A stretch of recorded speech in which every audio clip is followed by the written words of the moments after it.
You are muted. There we go. Oh my. And like a glove. Welcome to the Sideline Podcast, man. Oh, it's a good day. It's a good day. Been a rainy, messy day for me, but we're here. We're here. So, welcome to the Sideline Podcast. My name is Kevin Showalter. As always, my co-host Jared Booker, and we love football in all forms: college, fantasy, NFL. If you love football, go ahead and hit that subscribe button on YouTube. Give us a comment or something in the chat. Let us know what teams you like, what types of fantasy football you play. Also, I shared this live stream on X. So if you do have any football questions, fantasy football questions, we're close to peak draft season. I know we are doing a Campus to Canton supplemental draft right now. Nice slow draft, and by slow we mean, what are we, a week in and we've gotten through 4 rounds, something like Yeah, it's that. like So 8 hours per pick. So you pretty brutal. But my pet peeve, I've shared this before, is if it's going to be a slow draft, then let it be a slow draft. When you say you're going to do a slow draft, and then people are freaking out about, hey, you're on the clock, hey, make a pick. It's like, all right, don't give us 8 hours to make trades, to live our lives, and then try and rush the process. So yeah. anyway, Feels really tonight, personal. yeah, sorry, no personal shots, but tonight we've got the NHL Stanley Cup champions. We'll talk a little NHL, kind of wrap that up. We've got the NBA Finals tomorrow. We actually considered this live stream being tomorrow night, but I know we have a loyal following here at 5 p.m. on Saturdays, so it just made sense to do it tonight. So we are here. We'll talk a little NBA Finals, preview that. We've got NFL news, just a riveting time in the NFL world, and so bear with us on some of these free agents. If it's scraping the barrel, is because it's scraping the barrel. And then we've got a little Olympic mock draft. If you've been following along on YouTube, we've been posting some hypothetical 5-on-5 flag football teams. We've talked about it, but no matter what, USA is going to dominate and going to win the gold. So we're having a little bit of fun with this, but Booker and I hold a little 10-man plus a coach mock draft. We've done the mock draft prior to the show because it just works out better that way, but we will review our picks, and you can let us know who do you think would dominate more in the Olympics. I think without a doubt the USA is gonna clean some clocks. So, and then yeah, as I mentioned again, if you have any fantasy football questions, we'll probably touch on some of our, depending on time. We are in the middle of a draft right now. We've both made some trades this week, and so maybe we'll get into some of that. Just breaking down our current draft and where things are at, what kind of players. We are in the middle of Booker's favorite time of year. This is like Christmas for you, drafting a bunch of 17, 18-year-olds. So we can jump into any of the young lads that you've got. So all right, without further ado, we have, let's see here. Let's just jump to, nope. There we go. That's the one. All right, congrats to the Stanley Cup champions, the Florida Panthers. I think the only question now is, will they three-peat? And so, yeah, what do you think they will three-peat? I guess is the short question, and then we can recap the series as well. I honestly, I think that they do. What I would really love to see though is another rematch between them and the Oilers. I think there's Yeah, such bad blood. I read something on ESPN the other day. I mean, well, the series was still going on. That in most, you know, series, there's a line where guys they're chirping at each other, and there's a line that guys won't cross. And in this series, people yeah, were just yeah, jumping over that line, destroying the line, and there was no line. absolutely. And so I think there's such it's just entertaining. Something else I heard though, and I'm interested in hearing what you think about this. Did you know that ratings went down? Like there were fewer I did viewers see for this that. Stanley Cup than the Four Nations. And I understand the Four Nations was really, really. I mean, that was a great tournament. But this is about as exciting as it gets. Like it's a rematch between Canada Yeah. and I don't understand. Yeah, no, I did see that, and I was a little shocked by it because I thought that this would have been, I don't know, I thought it would have done well in the ratings, but yeah, it's not. But it's just probably, I don't know. Hockey is growing. It is popular, but it's still got some ways to go. I think they need to market their players better. The Marchand, the Kachuk, the Connor McDavid. Like Connor McDavid is so good, and how many people that aren't diehard hockey fans? Like even, I mean, I'm not a diehard hockey fan. I'm a big sports fan, so I know who he is. If you're like just a middle of the road sports fan, like you might not even know who Connor McDavid is, and so they really got to do a better job of pushing their stars and marketing. I think that's why the NBA does so well, is because their stars don't have helmets. They have, you can see their faces, you can buy their shoes. Like it's very personal. Where with the NHL, they're wearing the pads. It's a fast game. So yeah, I think there's definitely some work to be done on that. So you're I saying if they made these jerseys short sleeve and you could see some biceps, you might get some higher ratings? Yeah, possibly. um, No, will they three-peat? We're going to get into that in a second. I think the only thing that would have made this series better would be giving us a game seven. But it did Yeah. feel like there were so many overtime games, but it did feel like Florida was never not in control. They lost some close ones, but they lost a close one. They gave up that 3-goal lead, and might have been game three, but even in that seemed kind of fluky. Like, okay, the boys took the foot off the gas. Like, so it feels, and I don't. Again, I'm not too familiar with their situation contractually and stuff, their salary caps, that type of thing. But some big names on Florida that are up for an extension or a new deal or the last year of their deal. It feels like the kind of team where guys are going to come back on a little bit of a discount. There's been a lot of sports shows this week talking about the Florida state tax, and that's a real advantage. I mean, in football, it's to your advantage. In basketball, it's to your advantage to go to a Florida, a Texas, a Tennessee, versus you go to California or New York. They're taking another 8 to 10% of your income. I think I saw something where Josh Allen, his salary was 58-60 million dollars. His take home pay was 25 million after like taxes. Now again, we take that with a grain of salt. These smart multimillionaires, they know how to shelter their money in a way. I'm not saying that Josh Allen is skirting paying taxes, but there's ways to buy investments, to do things to protect yourself from just getting absolutely, slapped from the state of New York. But Do you think that Wyoming boy has an offshore bank account in the Seychelles? Is that what you're saying?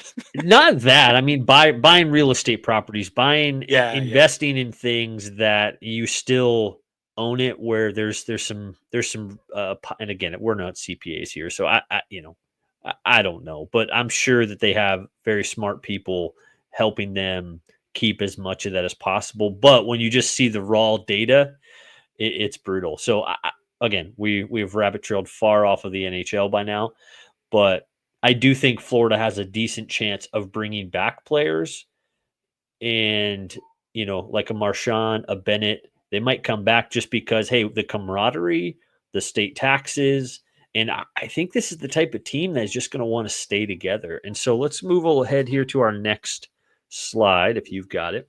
I've got it. One thing I'll say too, so 40% of the last 10 Stanley Cups has been won by a team from the state of Florida. I'm talking Florida Jeez, Panthers and Tampa Bay. So that's wild, 40%, man. 4 out of 10 times. So there's something to it. Yeah. It's got to be 5 out of 10, right? Because Tampa Uh, Tampa did three-peat, and then they just won two in a row. why am I not seeing? Tampa definitely three-peated. I'm pretty sure about that. You can fact check Yeah, me, but anyway, the internet is a wild place. So the here, internet's a wild place. yeah, here we've got our odds, and I think I just pulled this off of ESPN. I'm sure the one like my first search, it had like the Blackhawks with the best odds, and I was like, that ain't right. Like, there's no way that's accurate. They've got that young, is it Bedard? Connor Bedard, Yeah, yeah.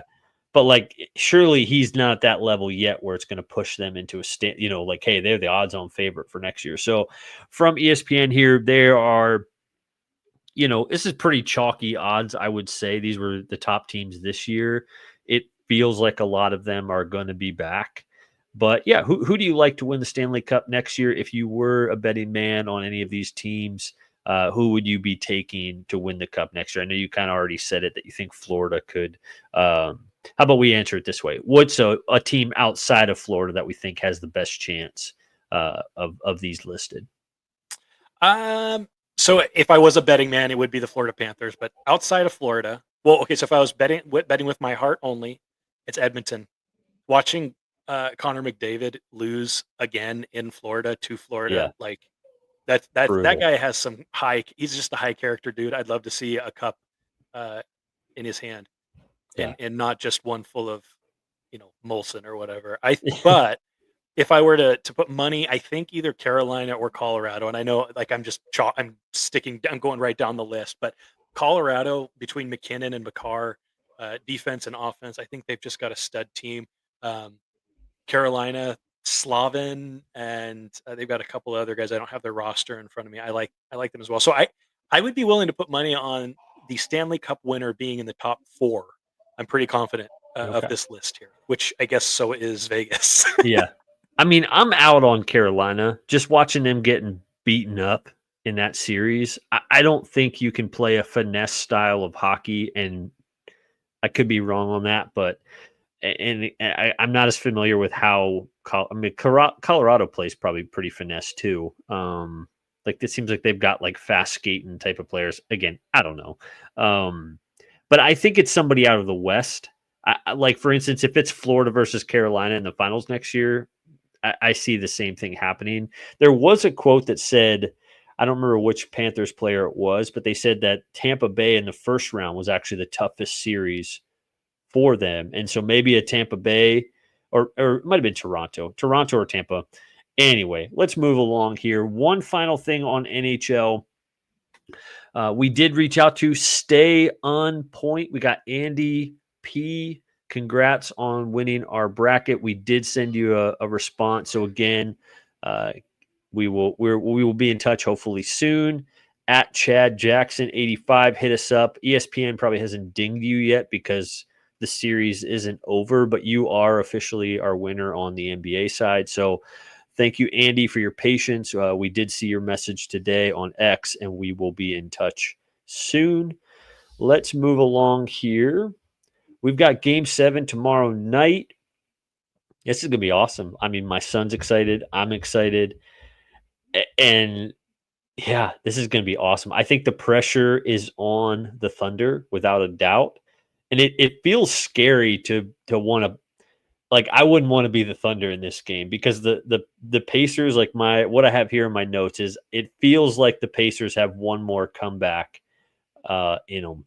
And I think it's tomorrow night, and Mr. Diesel somewhere in Indianapolis is squealing if he hears that. But I think they have one more comeback. And it's the fact that I just think, yeah, just I don't know. It doesn't matter how many points they're down. Even if they're down 15 tomorrow in the third quarter, I'm like, I just think that they've planted those seeds into the head of the Thunder. And I think they're going to come out with house money. They're going to play like they've got nothing to lose. And I think they're going to take it. I did see something, or I heard it today, where the statistics say the team that is down 3-2 and wins game 6 also wins game 7. And so I can't wait for it. Any thoughts on tomorrow night? Who you picking? Who do you think wins? Who do you think wins the NBA Finals? I'm going with our Crew Talk Sports guys. I'll post it up here again. Crew Talk Sports. Let's go Pacers. I agree. Yes, sirs. There we go. The Pacers take it, and the Thunder go back to making Verizon or AT&T commercials together after losing tomorrow. So. Love it. Love it. So again, should be amazing. Game 7 on a Sunday night. It's going to be awesome. I can't wait to watch it. And because this series has been so good, I think it will be a great game.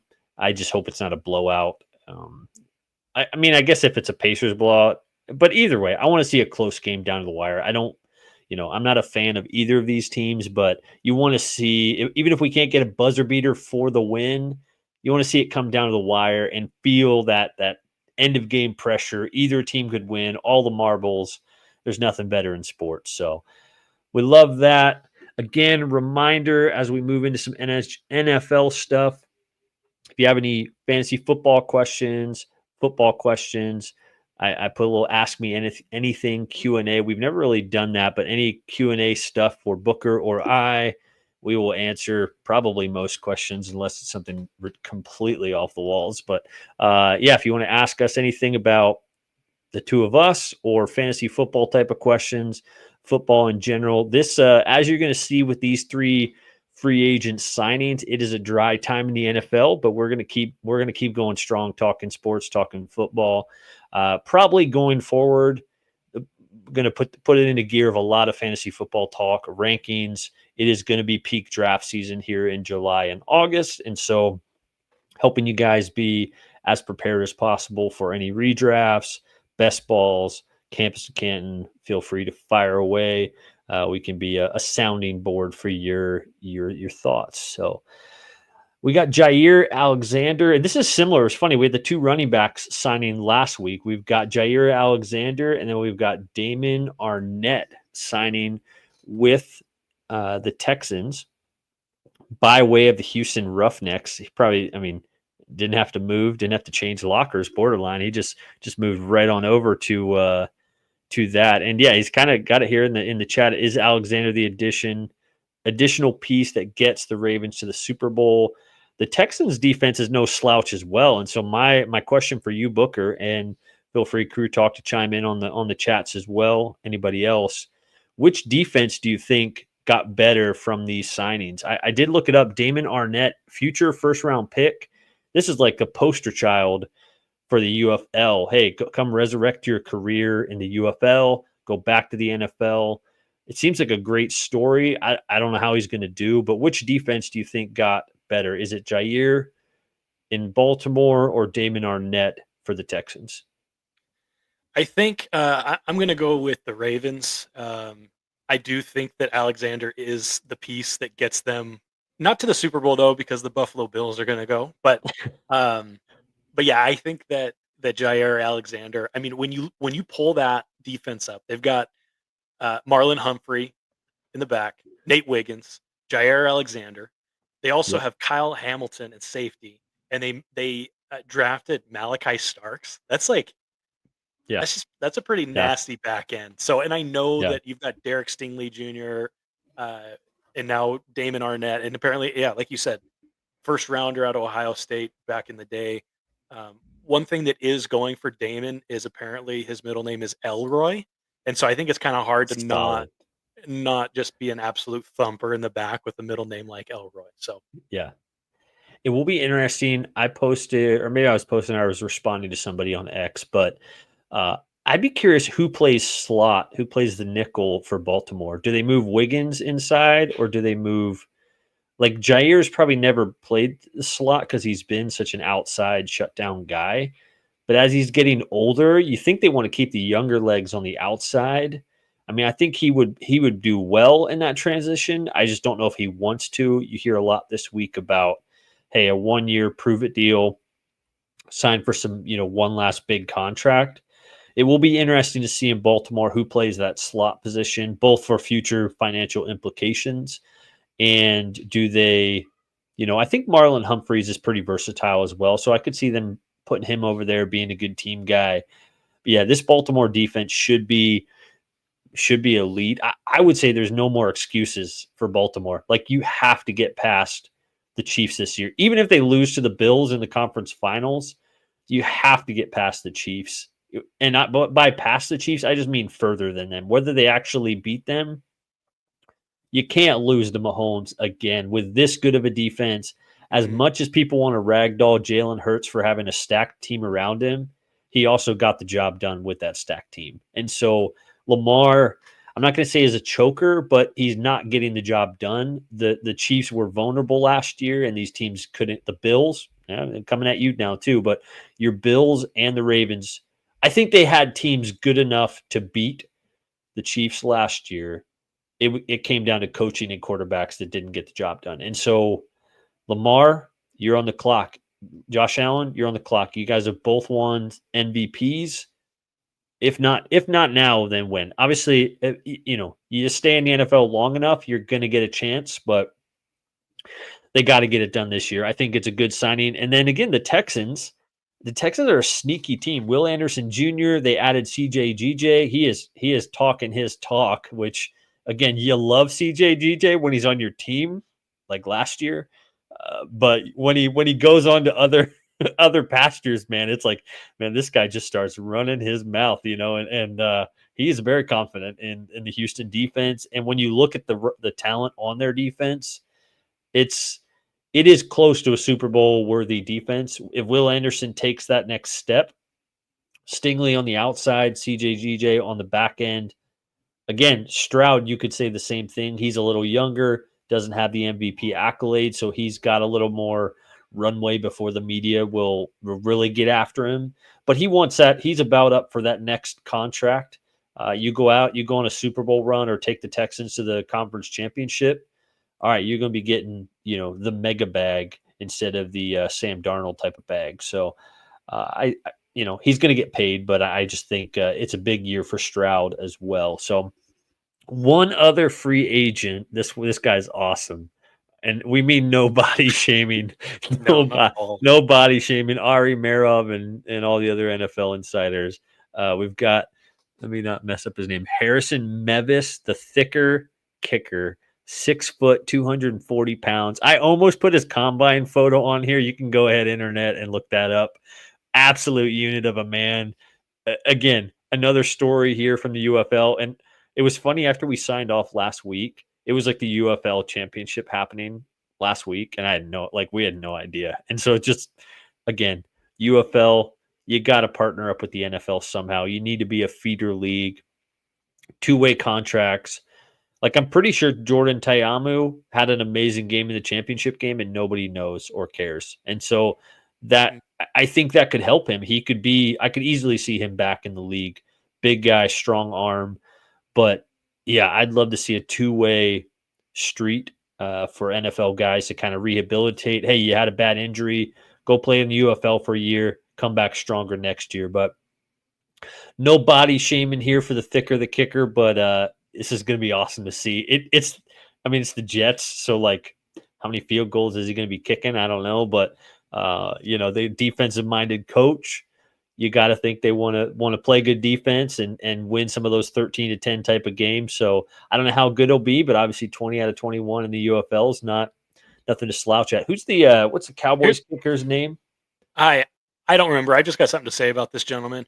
Go ahead. This is coming from a thicker podcaster. I'm not. I'm a big guy myself. This guy is not a New York Jet, man. He's a New York 747, and I'm excited to watch him play. There you go. He's getting after it. There you go. Nice. I don't know who that you're talking about, the kicker for the Dallas Cowboys, but he's someone who practiced his way up to the. Yeah, he was in the UFL. He's one of the best in the league. We should know his name. It's I'll not. Look it up. It's right there. It's just not coming through. So, anyway, other than that, no. Without further ado, while Booker looks that up, we are going to get into. Oh no, it did it again. Brandon Aubrey.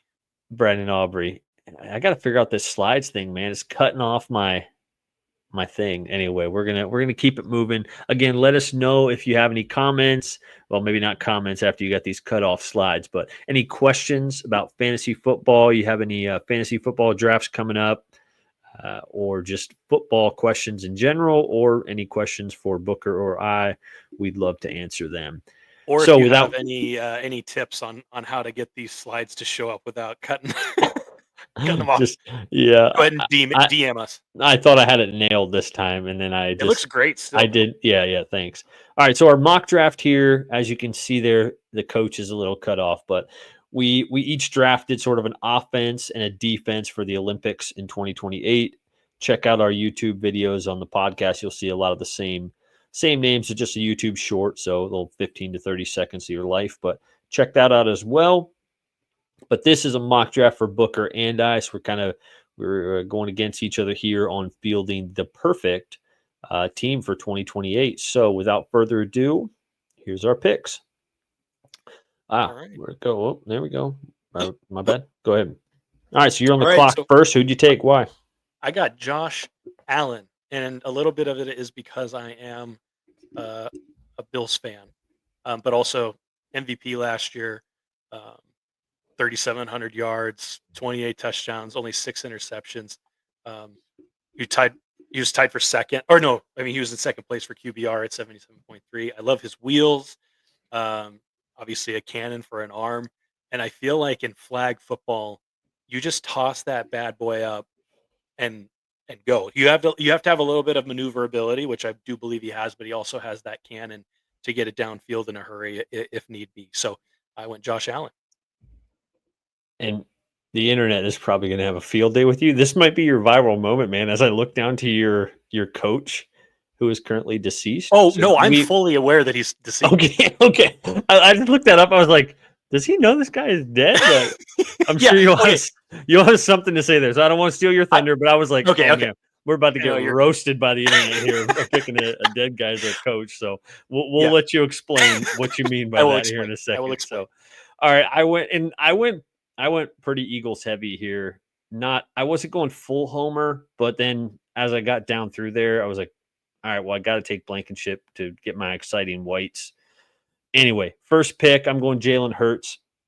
Some people might disagree with this because, oh, he's throwing the football. He's an elite runner. More importantly, he's the guy who was in the trailer for the 2028 Olympics. He's like the international ambassador for football to the Olympics. Like, go ahead and bet your money that Jalen Hurts is going to be the quarterback for this team. Like, he is the Captain America leading the charge. It's not going to be Mahomes. I don't think it's going to be Josh Allen. They're too big, and they'll be there. They'll probably be on the team. But Jalen Hurts, go ahead and bookmark this tweet or this post that he will be the quarterback. I feel really confident in that. Could be dead wrong, but again, he's the international ambassador for football to the Olympics. In the trailer in LA, Jalen Hurts number one. Not and again, go ahead and look up the highlights. He can throw the football. He can put it in a keyhole with no pressure. Sometimes it's been knocked of, oh, if you blitz him, he's not as good. Well, they don't blitz in flag football. If anything, you have one rusher blitzing the quarterback, and I'm pretty sure he's going to shake whoever that person is. So, feel really good. His ability to throw the ball, run the ball, his leadership skills coasts to a gold medal. I'm sorry, Philadelphia. I should have taken AJ Brown with my second round pick. I was playing the man here instead of the draft board. I was pretty confident you weren't going to take AJ. If I would have taken AJ second, I think you probably would have taken Justin Jefferson. Maybe a hunch there, especially with your back to back picks. But I went Justin Jefferson. He's the best in the world. He has proven it with very subpar quarterbacks, and he still continues to produce. And so, yeah, I feel really good about Justin Jefferson. He's going to be like 29 years old in the Olympics. We talked about it pre-show. We have some young bucks on here, some college guys, but this just feels like this is going to be an OG team this first year. I don't think there's going to be a lot of guys who they might be qualified, even like a Jaden Daniels. He would be elite. He would be excellent. I just think they're going to give the nod to some OGs over the young guys who can still show up in 2032. That's my thoughts on that. So, all right. So that was pick 1 and 2, and you're back on the clock here with pick 2.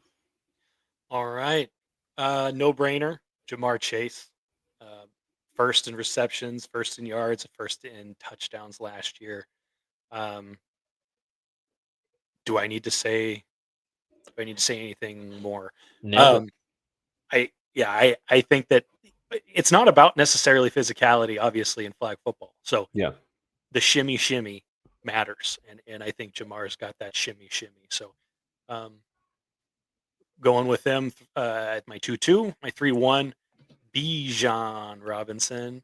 Would you say, and just a quick answer, yes or no, Bijan had like we were hearing about Bijan on Mondays after his game on Sunday, just with how well he played each week. Sorry, I was Last I year, last what year were we was hearing he in about? the headlines all like It was in No, the headlines a ton, because I like mean, just hyped up.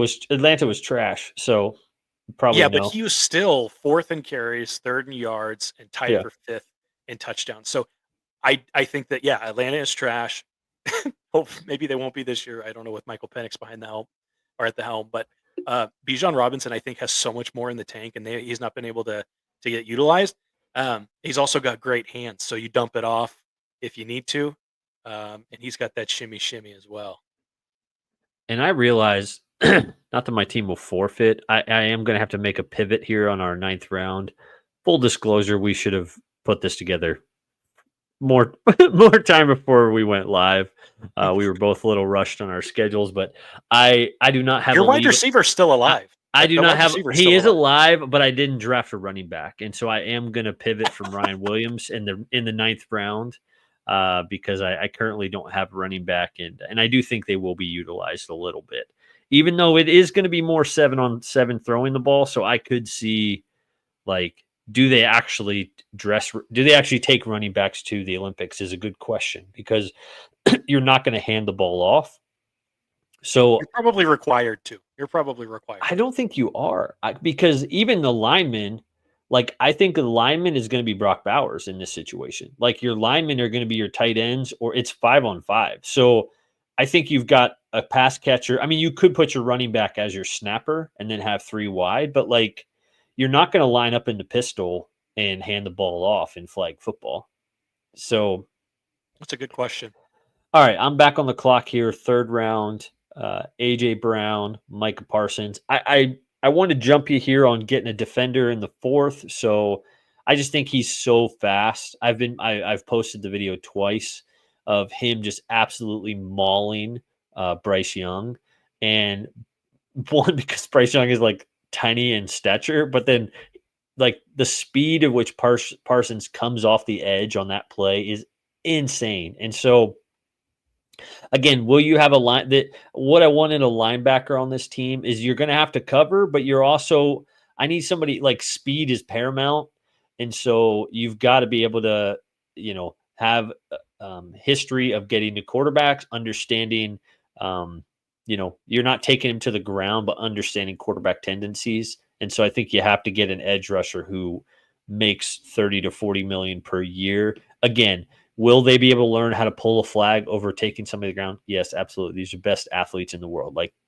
they're going to be able to figure it out. And so, uh, yeah, I was going 3 and 4. And then AJ Brown, this is a no brainer. Again, he's more of a physical specimen than you probably need in flag football. But just again, I like the chemistry between, this isn't fantasy football where, hey, let's get the wide receiver quarterback stack here. We get bonus points. It's not that, but there is something to be said about the chemistry of, hey, you can give the guy a look and you know what he want to do. Again, against Italy, Kenya, Canada, I don't think it's going to matter because the guys playing defense are going to have zero chance. And so I you could, this is a simple, like fun thing to do, but in reality, you could probably put any 10 NFL guys and they should coast to a gold medal because yes, they don't play flag football professionally, but it's still that you need to be able to throw and catch and play football, and these guys have been doing it since they're 3 years old, and so I have all the confidence in the world. So anyway, my third round, fourth round, AJ Brown, Micah Parsons. I get my wide receiver 2 and my linebacker. You're up at 4. I don't know, man. I hear what you're saying. I know these guys have been playing football since they were in the womb, basically, or just outside of it. But if you looked across the line and you saw some like Eastern European guys just like staring at you, like maybe ex KGB, I'm not sure. I'm not sure you're snapping that ball. You're potentially just handing them the ball and heading home to your wife and kids. So, but Yeah. anyway, I digress. Um, I am going with at my 4-2, Jeremiah Smith. I want to show this real quick here. Thank you, Mr. Diesel. I appreciate that. Sometimes I'm the only one that laughs at my stuff. So, um, I've got Jeremiah Smith, wide receiver. So I found out pretty. I had to. I changed my pick because I found out that I can actually. It's the Olympic team. It's not the NFL. I can take college players. And Yeah. so I'm going Jeremiah Smith out of Ohio State. People have just I mean, he's like no one. He could play in the NFL right now, and I don't think he could just play in the NFL. I think he would dominate. Yeah. Um, I think he's beyond like what Marvin Harrison Jr. was able to do. I know that Ohio State has had some. I mean, they're wide receiver you, and I hate to say that because I'm not a huge Ohio State fan, but yeah, Jeremiah Smith, wide receiver, and he's someone that you can trot out there at this Olympics, and then trot him out at the next 3 or 4 because he's so young. So um, then I'm going with at 5'1" linebacker DeMarvion Overshone. Oh, I'm sorry, sorry, uh, I'm sorry about the slander against Harrison. I hope he does have an incredible year with the Arizona Cardinals this year because he is a stud. And I remember watching Marvin Harrison. I know you do too. Marvin Yeah. Harrison, just love that, love that. Yeah. I'm going to Marvion Overshone. He was injured. He's got a date set for him to come back, but linebacker out of Texas and now with the Dallas Cowboys. He's fast. He's long. I pulled some stats here. I thought I did. So Feels kind of sorry. gross while you're finding those stats to have 2 Dallas Cowboys. I That's know. that's a little much for my liking, but I think those are our last 2 Cowboys on the list. While you're pulling that, I'll go to my 5th rounder. I got it Go here. ahead. I Go got it. ahead. Go So ahead. in Texas, and I know he's had some flashes at Dallas before he got hurt, but he had 249 tackles, 9 sacks, 18 breakups, 3 fumble recoveries, and 3 interceptions. I think he's got great hands. And uh, actually, in one game against Texas Tech, the guy had 9 tackles. So I think he's just hungry. And regardless of whether you are in the KGB or not, you don't want to line up against DeMarvion Overshown. So Yeah, that's 2 times. I mean, maybe they just let the Russians juice in the Olympics, and then I need to rethink my entire roster. If we're talking jacked up KGB guys, then I'm going to need to go. Yeah, some just Derrick Henry and get some large fellers out there. So anyway, my 5th rounder, I'm going Pat Surtain the second, and I mean he's the best cornerback in the league in my opinion, and so pretty easy one there. And then this is where again my Eagles homerism is Cooper DeJean going to be the second best cornerback in 2028? I don't know, but I had to go with my exciting whites, which they have an awesome podcast, which is more of an Eagles podcast. So I don't know if you would like it, but you would like it. They're talking to NFL players. I think they'll have some coaches on there. Check that out. Exciting Mics on YouTube. Really, really great stuff. Again, it's more with an Eagles bend, but some great stuff out of those guys. Yeah, so Cooper DeJean, I think he's gonna prove again this year that he is just one of the best cornerbacks in the league, and I think I feel great about him being my cornerback here alongside of Pat Surtain. So again, any of these guys covering your Russians or some English boys, like they're going to lock them down. They might have 5 or 6 interceptions per game, and so we're just having a little fun here. So, all right, over to your 6th rounder. you may want to check while I'm doing my 6th and 7th here. Double check your microphone connection because it's kind of going in and out a little bit here. So, at my 6, I've got Malachi Starks, just drafted. We spoke about him earlier. Drafted to the Baltimore Ravens, safety out of Georgia. Just a stud at Georgia, and I like the. I guess I'm leaning more towards the younger. Well, no, you got some younger guys on your team as well, but um, and then let's see here at 7, we've got Derek Stingley Jr. also mentioned on the show out of Texas or Houston Texans. Um, One of the top cornerbacks in the NFL, and kind of like you said, you could throw. I mean, if you pick the top 5, any of the top 5 out of any of these categories or positions, they're going to do just fine. And so, Yeah, I like Derek Stingley Jr. Played at LSU. Um, Lots of good cornerbacks coming out of LSU. Tyrann Mathieu. I think they've got a guy there right now that's also going to play on Sundays. So, yep. yeah. I went Brock Bowers with my 7th rounder. I think after this season, he's going to be the best tight end in the NFL. And a couple years from now, I still think he's going to be that. And so it's an age pick, but also the talent. He is just so good at playing football. And he's not only just like, I mean, he's almost a better catcher, route runner. Again, he's going to be my center. He's going to snap the ball and then, also can dice in the open field. So love the Brock Bowers pick here.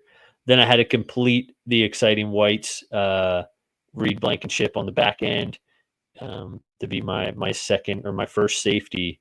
And again, Eagles homerism here, but he's a great player, and I think he would do fine in the Olympics at safety. So Awesome.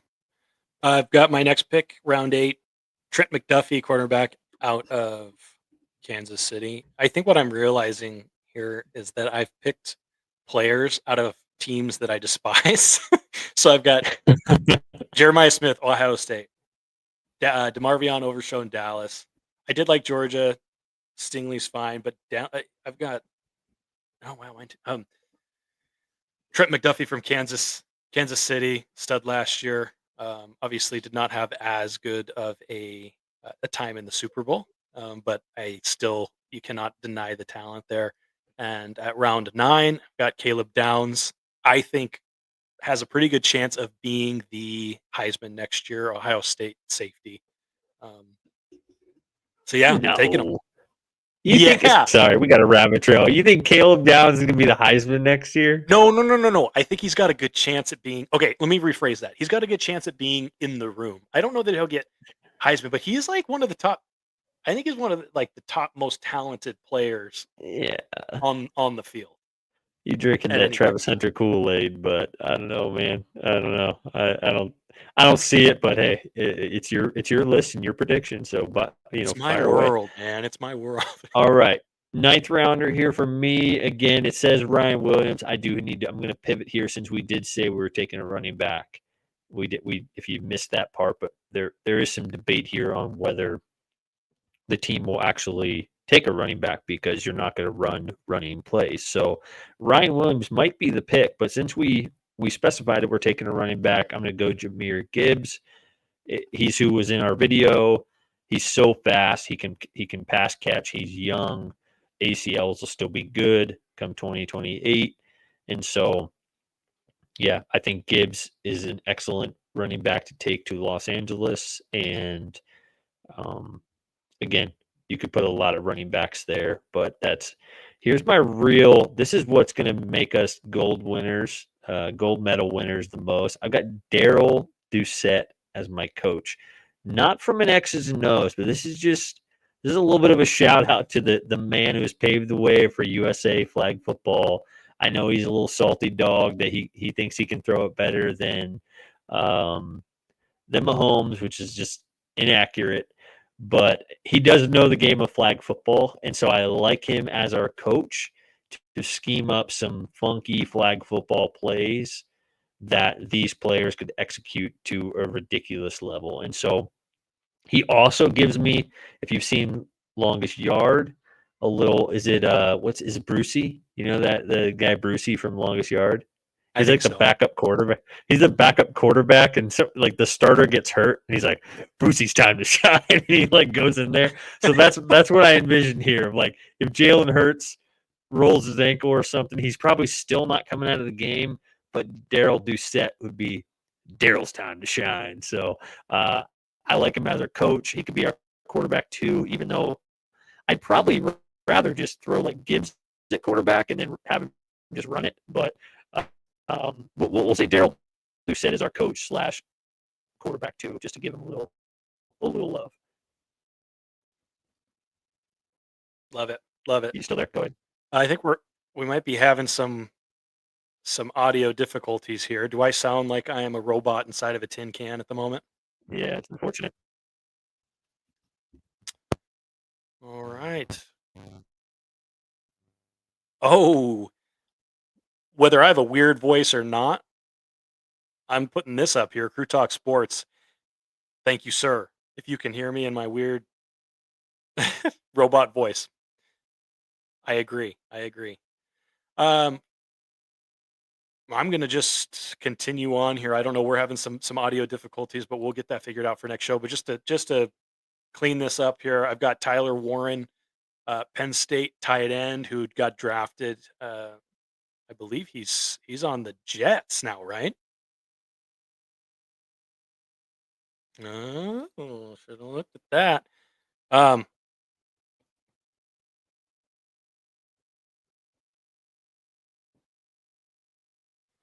oh goodness gracious.